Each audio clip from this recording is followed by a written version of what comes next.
My name's Mark McCaffrey, and I work for the National Center for Science Education, not to be confused with the National Council for Science and the Environment, the other NCSC. We've been around for almost 30 years now. We're based in Oakland, California. The other NCSC has been around for fewer years, and they're based in Washington, D.C.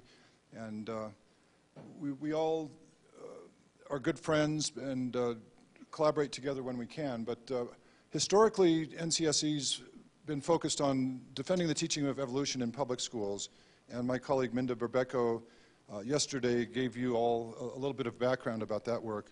But today I'd like to give you all a preview of a paper that I've submitted, which I just found out last week has been accepted by EOS, and it's essentially a straw man suggesting how we can better integrate education, communication, and outreach. And so you're getting kind of a world premiere here of this radical idea that I'll be curious to hear what you think about it. And the idea is basically that we can better triangulate our efforts by recognizing the strengths of each of these domains rather than just sort of blurring them together and acknowledging that they have different strengths, different sort of theories of change, if you will. And by understanding the landscape and the differences between these domains, we can move forward and be more synergistic in our efforts.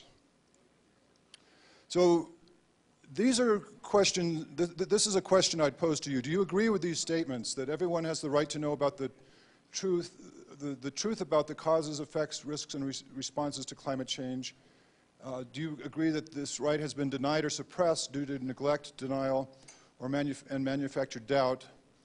And do you believe that we have the responsibility to do everything we can to provide the young and the vulnerable in particular with the knowledge and know-how to make informed climate and energy decisions?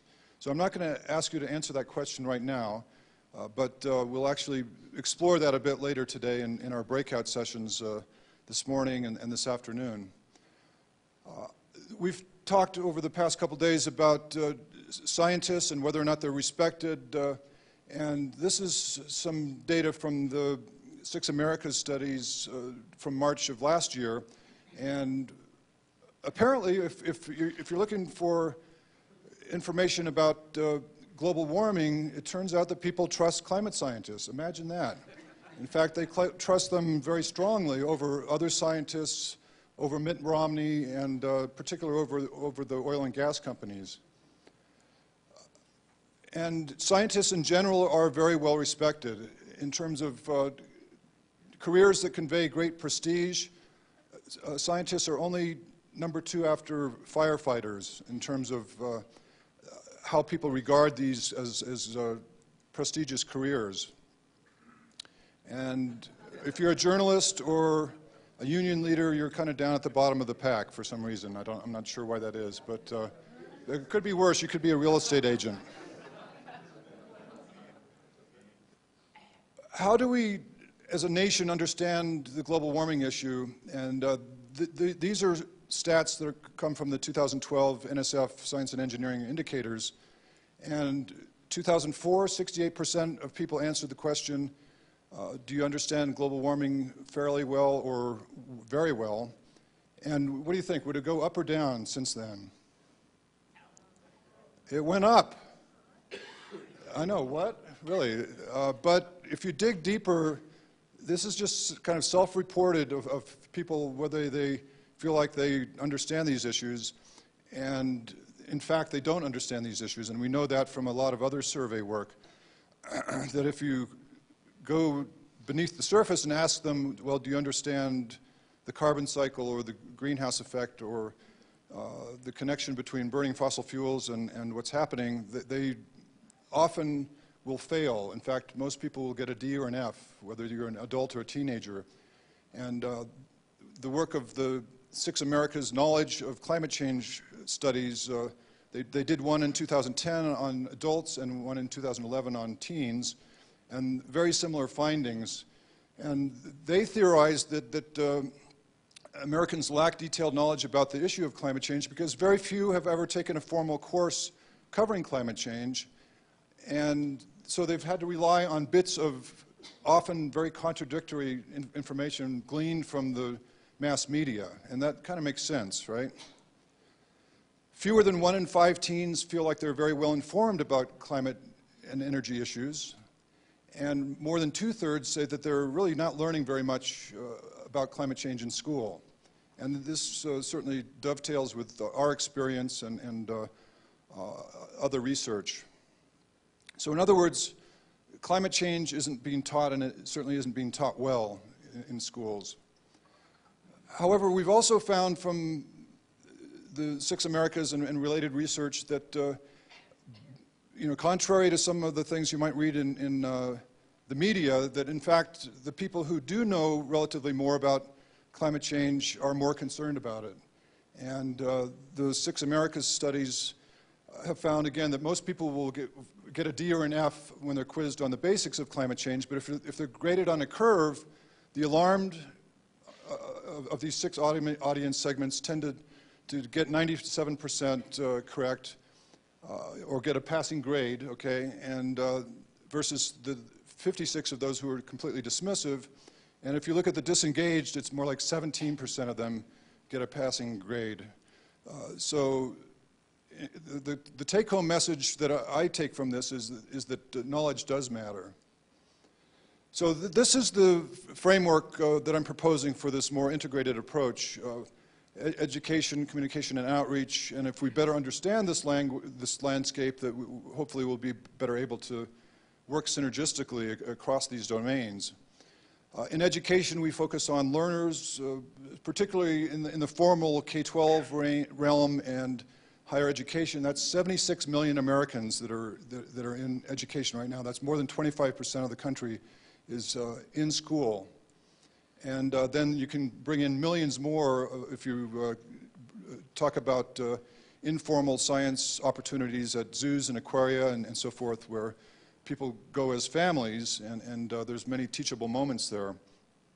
In communication, the way I'm defining communication is maybe a little more narrowly than we've talked about before, but print, television, radio, etc. And that the main emphasis is articles, reports, and studies. And the focus here is on translating and conveying information. Whereas outreach, the way I'm defining it, is something that people, agencies, academia, and the people that work for them do, public relations, public affairs, to promote a particular agenda or brand. And we also see this with advocacy organizations. They're promoting something, and it often is done in a very emotional way or clever way to get people's attention. Now, I'm suggesting that there may be a sweet spot between these 3 domains, and maybe we can explore a bit about what that might be. But first, a little story. Once upon a time, back, some of you might remember something called International Geophysical Year back in 1957, 1958, where the major countries of the world chipped together to study the planet, and the National Academies put out a little booklet as part of the IGY efforts called Planet Earth, the Mystery with the 100,000 Clues.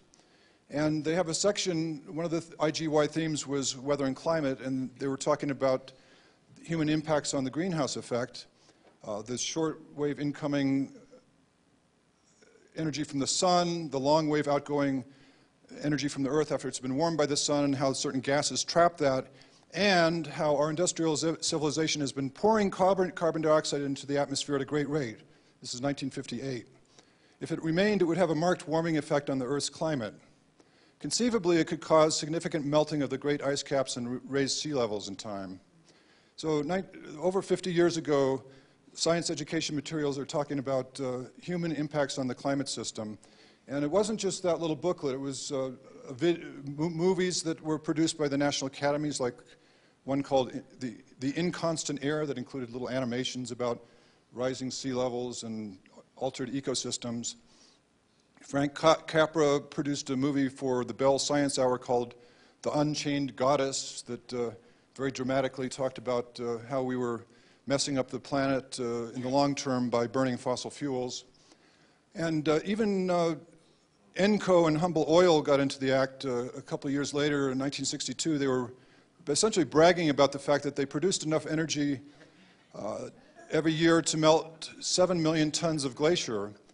And of course, ENCO and Humble Oil have evolved into ExxonMobil, and ExxonMobil's promoting the National Math and Science Initiative. And so I'm sure they would want you to do the math on 7 million tons of glacier a day times 50 years times 365 days a year. And as Carl Sagan would suggest, that adds up to billions and billions of tons of ice. So after that, there was not a lot of climate education work. I was talking to Mike last night about some of the creative efforts that were coming out of Livermore Labs in the 80s around climate education.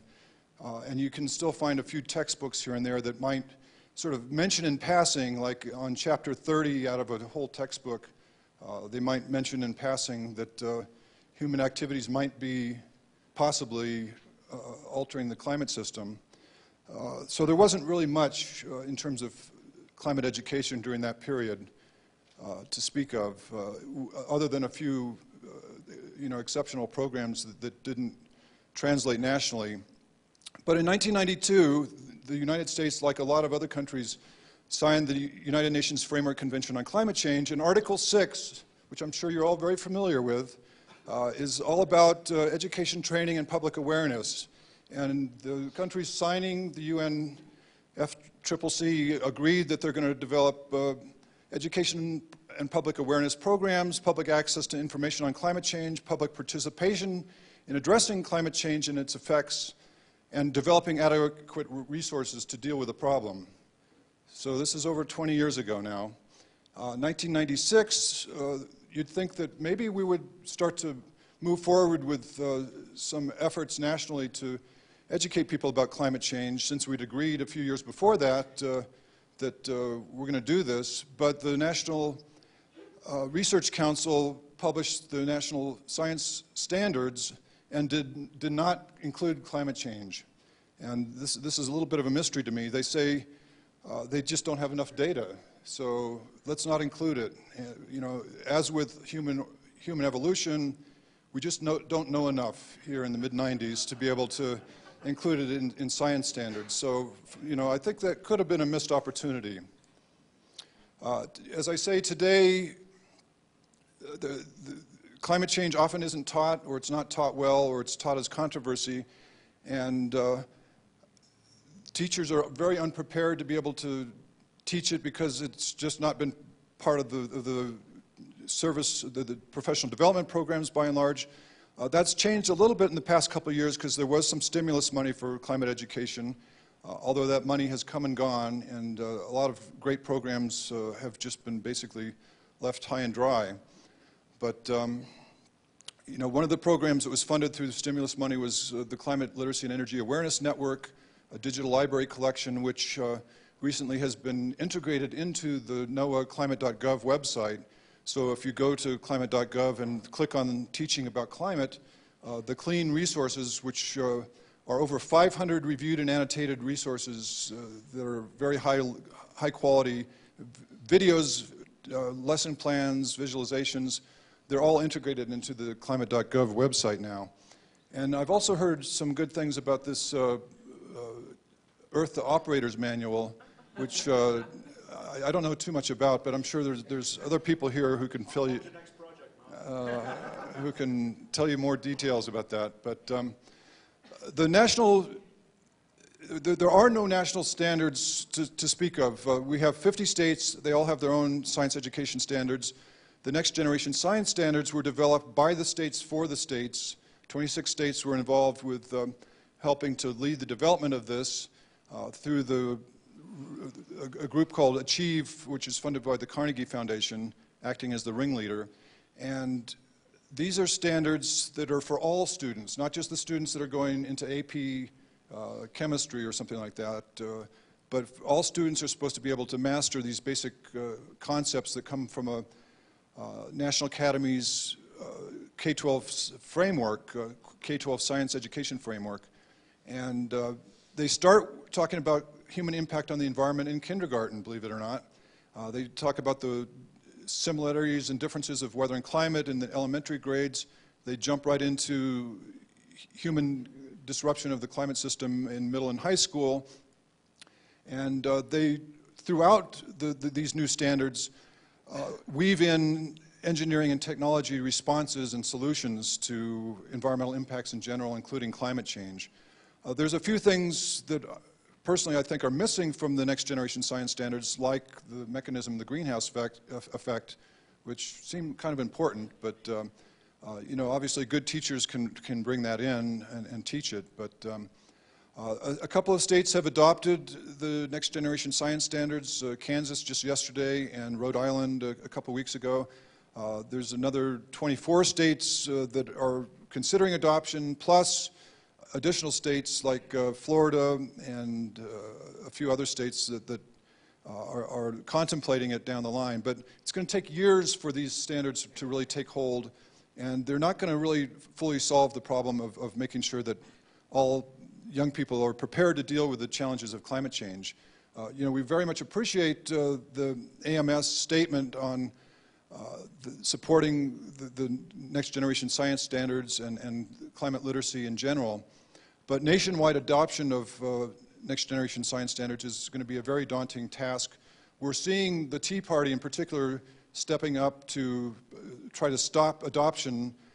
They showed up in Michigan a couple weeks ago with 2 busloads of people right when the Board of Education was considering adoption of these new standards, and they were able to disrupt the meeting to the point where they pulled the discussion of next generation science standards and postponed discussion until August. So I anticipate in August there'll be probably more than 2 busloads of Tea Party people showing up at the hearings. And they're lumping Common Core math and reading standards with next generation science standards and saying that these are in fact federal standards. It's an attempt by the federal government to take over control of local schools. It's an attempt by education reformers like Bill Gates to control what we do in our schools.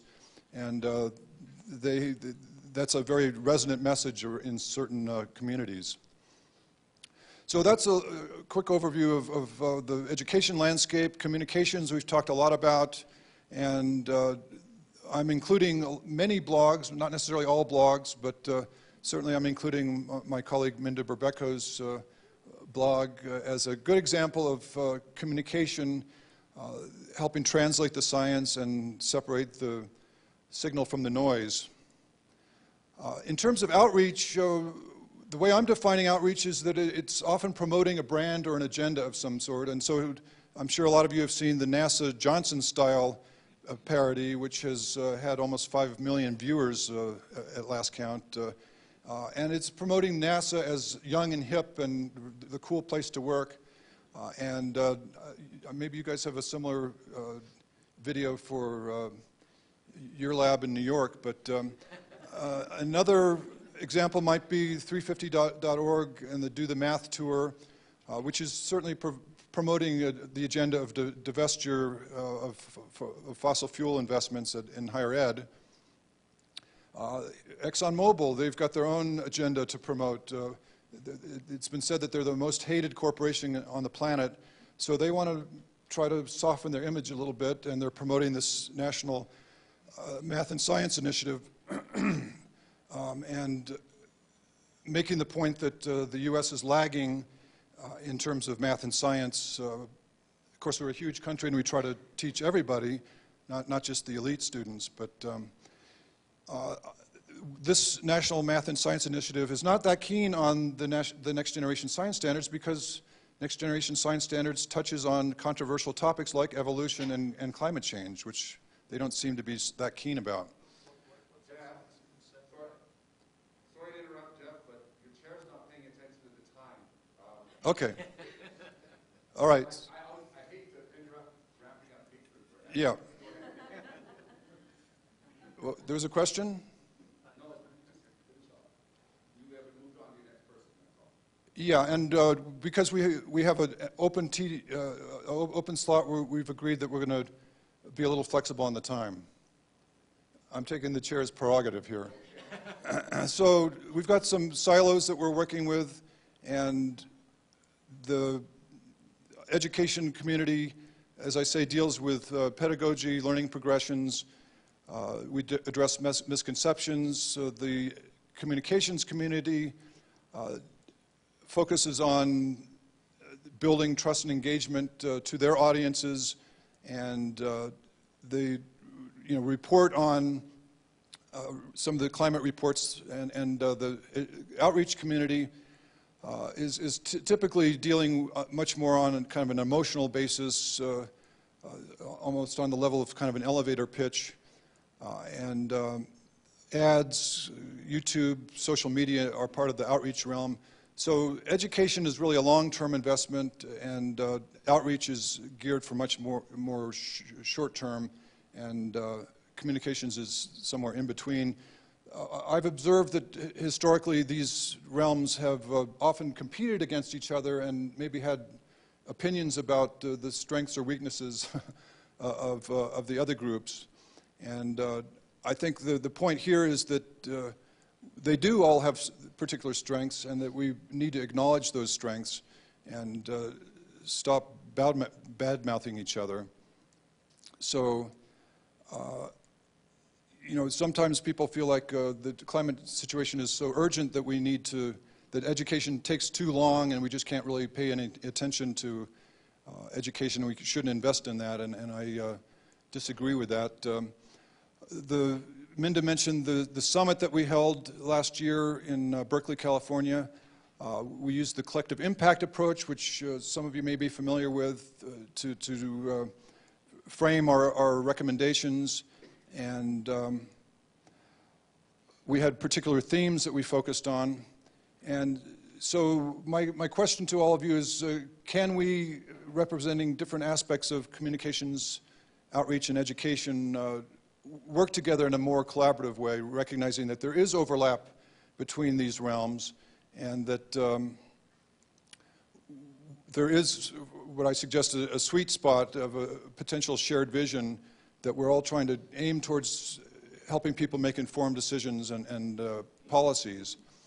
So within this sort of meme of people's right to know about the truth of climate change, I would suggest that teaching climate energy sustainability throughout the curriculum is a good focus for education, that one of our aims could be to promote climate-resistant schools and communities, that in the communication realm, conveying the risks and responses to climate change is a major focus, providing that practical information.